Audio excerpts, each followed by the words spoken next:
Welcome to I dream legal talk. నేను ఉదయశ్రీ. మారుతున్న సమాజంలో చట్టాలకు సంబంధించి అవగాహన రావాల్సిన అవసరం ఎంతైనా ఉంది. అందుకే ఇవాళ లీగల్ టాక్లో మనము నాగేశ్వర్ పుజారి గారితో మాట్లాడుతున్నాం, అడ్వకేట్. తెలుసుకుందాం ఆ చట్టాల గురించి. హలో అండి, welcome to our studio. Sir, ఇంటికి అప్పుడప్పుడు మనకి నోటీసులు వస్తూ ఉంటాయి, పిఎస్ నుంచి అలాగే కోర్టు నుంచి. ఆ నోటీసులు తీసుకోవాలంటేనే చాలామంది భయపడుతూ ఉంటారు.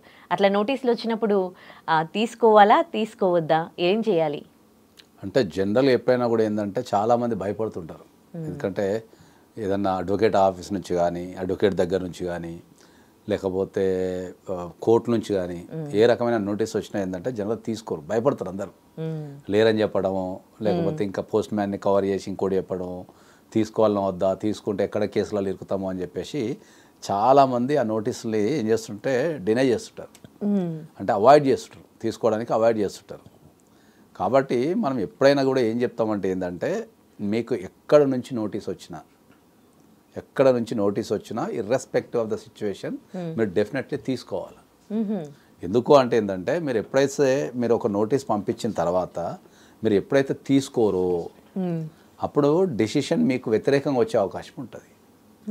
ఇప్పుడు దాంట్లో ఏముంది, చట్టపరంగా మీ మీద ఏ రకమైన విషయాలని అనేది తెలవాలంటే మీరు నోటీస్ తీసుకుంటే ఆ నోటీసుని బట్టి మీరు అడ్వకేట్ దగ్గరికి వెళ్తే ఆ నోటీస్కి బట్టి ఏం చేయాలని వాళ్ళు చెప్తారు.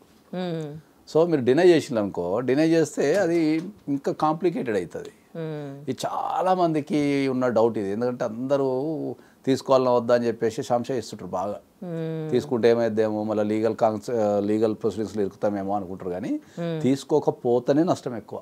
మరి పొలిటీషియన్స్ చాలా మంది, అంటే మన న్యూస్లో చూస్తూ ఉంటాం కదా, ఏమైనా నోటీసులు వచ్చినప్పుడు ఇంటికి తాళం వేసి ఉంచడం, తీసుకోకపోవడం చేస్తూ ఉంటారుగా. అది డిలే టాక్టిక్స్ అన్నట్టు. అంటే మనకు కేసు మీద అవగాహన ఉన్నప్పుడు, ఏ వ్యక్తి మన మీద కేసు వేసిండు, ఎటువంటి కేసు వేసిండు అని అవగాహన ఉన్నప్పుడు మనం డిలే చేయడానికి జనరల్గా టాక్టిక్స్ వాడుతుంటాం మనం. కొన్ని సందర్భాలలో తీసుకోవాలన్నా వద్దా అనేది మనం డిలే టాక్టిక్స్తోనే ఉంటాం.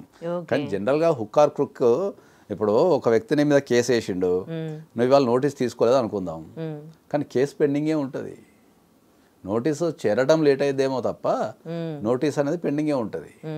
ఓకే, సో కేసు అనేది పెండింగే ఉంటుంది. అది ఇవాళ కాపుతా రేపు కాపుతా ఎల్లుండి, నువ్వు ఎప్పుడో దగ్గరికి వెళ్ళేసి అయితే నువ్వు దాన్ని అది చేయాల్సిందే.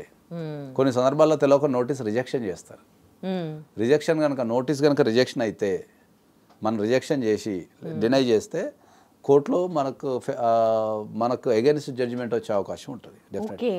దాన్ని ఎక్స్ పార్టీ ఆర్డర్స్ అంటారు. అంటే ఏదన్నా ఒక వ్యక్తికి కోర్టు నోటీస్ పంపించి కోర్టుకు కనుక వారు రాకపోతే, నోటీస్ తీసుకొని రాకున్నా, నోటీస్ డినై చేసినా, రిజెక్షన్ చేసినా, రిఫ్యూజ్ చేసినా, కోర్టులో కనుక ఆ ఇన్ఫర్మేషన్ ఉంటే, అంటే పలానా వ్యక్తికి నోటీస్ పంపించినా ఆ పంపించిన వ్యక్తి దాన్ని రిఫ్యూజ్ చేశాడు లేకపోతే డినై చేశాడు, తీసుకోలేదు అని కనుక కోర్టు ఫీల్ అయితే వాళ్ళకి అగైనెస్ట్ జడ్జిమెంట్ ఇచ్చే అధికారం కోర్టుకు ఉంటుంది.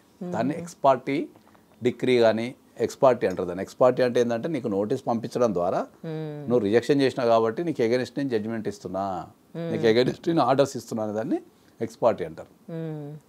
సో మనం అందరికీ ఏం చెప్తాం ఏంటంటే, నువ్వు నోటీస్ తీసుకుంటేనే సమస్య ఏముంది, దాన్ని ఎట్లా సాల్వ్ చేయొచ్చు అనేది మనకు అర్థమవుతుంది. సో దాంట్లో ఏముంది, అది నిజమా అబద్ధమా, దానికి ఏమైనా చేయొచ్చా లేదా అనేది మనకు అర్థమవుతుంది. కాబట్టి మనం అందరికీ మళ్ళీ ఒకసారి ఏంటంటే, అడ్వకేట్ నుంచి ఆఫీస్ నుంచి కానీ, అడ్వకేట్ నుంచి కానీ, లేదా ఎనీ గవర్నమెంట్ ఆఫీస్ నుంచి కానీ, ఐదర్ కోర్టు నుంచి కానీ, ఎనీ ట్రైబ్యునల్స్ కానీ, ఎక్కడి నుంచి నోటీస్ వచ్చినా కూడా మీరు నిరభ్యంతరంగా తీసేసుకొని మీరు దగ్గరలో ఉన్న అడ్వకేట్ దగ్గరికి వెళ్ళి కనుక మీరు సంప్రదిస్తే డెఫినెట్లీ వాళ్ళ చట్టాలు ఏమున్నాయి, దాంట్లో ఏం తప్పు జరిగింది, ఏం పాత్ర ఉంది దానికి. అంటే చాలా సందర్భాలలో ఏంటంటే, నోటీస్కి మనం రిప్లై ఇస్తే చాలా సమస్యలు సాల్వ్ అయిపోతాయి. నోటీస్కి రిప్లై ఇస్తే, జస్ట్ నోటీస్కి రిప్లై ఇస్తే చాలా సమస్యలు సాల్వ్ అయిపోతాయి. అడ్వకేట్ అప్రోచ్ అయ్యి నోటీస్కి మీరు రిప్లై ఇస్తే చాలా సమస్యలు సాల్వ్ అయిపోతాయి. అవి రిప్లై ఇవ్వకపోవడం ద్వారా ఆ సమస్య మల్టిప్లై అయిపోతుంది. జస్ట్ రిప్లై అది కేసుగా మౌల్డ్ అయిపోతుంది కదా. జస్ట్ రిప్లై ఇచ్చేస్తే మనకు అక్కడ సరిపోతాయి యాక్చువల్గా. ఓకే, ఆ రిప్లై కూడా వాళ్ళు సాటిస్ఫాక్షన్ కాలేదు అనుకుంటే వాళ్ళు కేసుకి వెళ్ళే అవకాశం ఉంటుంది. కానీ జనరల్గా అయితే నోటీసులకు ఒక 50% అయితే సాల్వ్ అయిపోతాయి సమస్యలు. అంటే క్లారిటీ వచ్చేస్తుంది, ఏమున్నది అనేది తెలుస్తుంది. కాబట్టి మనం అందరికీ మళ్ళీ ఒకసారి స్పష్టంగా చెప్పేది ఏంటంటే, మీకు ఏ రకమైన నోటీస్ వచ్చినా, ఎక్కడి నుంచి నోటీస్ వచ్చినా మీరు తీసుకొని దగ్గరలో ఉన్న అడ్వకేట్ని సంప్రదిస్తే వాళ్ళు దే విల్ ఎక్స్ప్లెయిన్, మీకు ఎక్స్ప్లెయిన్ చేసేస్తారు. Okay, right. Thank you so much for your suggestions.